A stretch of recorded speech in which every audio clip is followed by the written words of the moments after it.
La entrevista. Consejero, ¿cuáles son las etapas y cuál va a ser como el procedimiento para llevar la consulta? Se les va a consultar, entiendo que a través de un cuestionario. Tengo entendido incluso que ya estamos haciendo a través de nuestras juntas locales y distritales contacto con comunidades para hablarles de lo que de cuál va a ser el cuestionario o solamente de qué se va a hacer la consulta. No, el cuestionario es un instrumento que se incluye en la consulta, es decir, la consulta no se trata de que quienes son consultados respondan un cuestionario. Okay. Este cuestionario es una guía indicativa busca respuestas específicas que el instituto necesita, pero las opiniones de los consultados no tienen por qué circunscribirse nada más al cuestionario, ni siquiera tienen que responder la totalidad del cuestionario. Esto es un instrumento, digamos, para precisar algunos puntos, pero esta es una consulta totalmente libre, como ordenan las disposiciones internacionales. Es decir, las personas consultadas en materia de los lineamientos de autodescripción calificada podrán emitir opiniones en cualquier sentido y en cualquier aspecto que les resulte pertinentes. Con la intención de guiar este debate, de dar algunos instrumentos iniciales en los cuales el INE necesita escuchar las voces de las comunidades indígenas, es que se ha elaborado este cuestionario.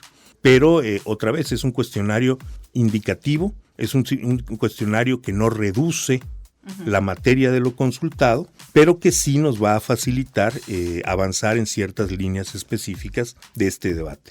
La consulta en general materialmente se realiza en asambleas a donde concurren las personas interesadas y donde se registran sus opiniones para su posterior análisis. De manera esquemática, la consulta consta de 5 etapas: una etapa informativa, una etapa deliberativa, una etapa consultiva, una etapa de valoración de opiniones y una etapa de conclusión y dictamen. Es decir, son básicamente etapas lógicas. Primero se informa de qué se trata, es decir, queremos consultar sobre los lineamientos de autoadscripción indígena para tener la certeza de que las personas que ejercen esas acciones afirmativas efectivamente pertenecen a los pueblos y comunidades indígenas de México. Una vez que la gente está informada, que quienes van a ser consultados, en este caso pueblos y comunidades indígenas y desde luego los integrantes de estos pueblos y comunidades indígenas, se entra en una etapa deliberativa, es decir,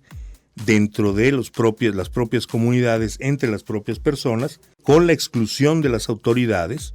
Ellos discutirán, deliberarán y llegarán a sus propias conclusiones. En la etapa consultiva es donde las autoridades, en este caso el INE, recogerán el resultado de estas deliberaciones para finalmente hacer una valoración de ellas e incorporar lo que resulte pertinente incorporar. Esto es un proceso interesante porque el INE no es totalmente libre de incorporar lo que quiera y de desechar lo que no le parezca. Es decir, la intención de la consulta es que efectivamente se atiendan los reclamos de la población.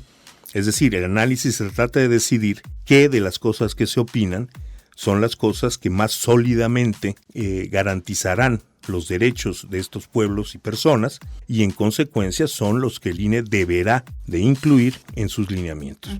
Y esto se concretará en el momento final, que es la emisión de conclusiones y el dictamen correspondiente, que es la propuesta misma de lineamientos. Escucha la entrevista completa en centralelectoral.ine.mx. Central Electoral.